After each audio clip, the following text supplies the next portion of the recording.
కళ్ళ నిండా కుళ్ళుతో నిన్ను చూసే వాళ్ళకి నీ కష్టంతో పనిలేదు. మనసు నిండా ప్రేమతో నిన్ను చూసే వాళ్ళకి నీ లోపాలతో పనిలేదు.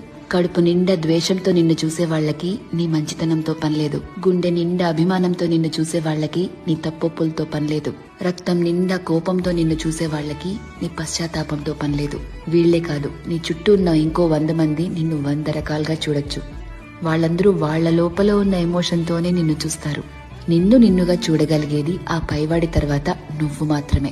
ఎప్పుడైతే నువ్వు నీలో ఉన్న తప్పులు ఒప్పులు, మంచి చెడు, నీలో కోపాలు, నువ్వు చేసే మోసాలు, నీలో మార్పులు, నువ్వు పడే పశ్చాత్తాపాలు, నీ చుట్టూ బాధ్యతలు, నీ ఆశలు, వాటికై నీ కష్టాలు, దేవుడిచ్చిన లోపాలు, నీ ప్రయత్నాలు, ఇలా ఎదుటి వాళ్ళని జడ్జ్ చేయడానికి మనం వెతుకుతూ ఉంటామే, వాటన్నిటి ద్వారా నిన్ను నువ్వు చూసుకోగలిగితే ఎలా అన్బయాస్డ్ గా, లాయర్లా కాదు జడ్జి లాగా, అప్పుడు నువ్వేంటో నీకు అర్థమవుతుంది కదా. అదే సెల్ఫ్ అవేర్నెస్ అంటే. సెల్ఫ్ అవేర్నెస్ నీకు చాలా ప్రశాంతతనిస్తుంది. ర్యాండమ్ గా ఎవరిని ఏమీ అనలేవు, ఎందుకంటే నీకు తెలుసు ఎవరి తుఫాన్లు వాళ్లకుంటాయి లోపల అని. ఒకరిని జడ్జ్ చేయటం చాలా ఈజీ అబ్బా, కానీ నిన్ను నువ్వు జడ్జ్ చేసుకోగలిగితే personal growth, peace of mind అన్నీ దొరుకుతాయి. అందుకే నిన్ను నువ్వు తెలుసుకుంటూ ఉండు.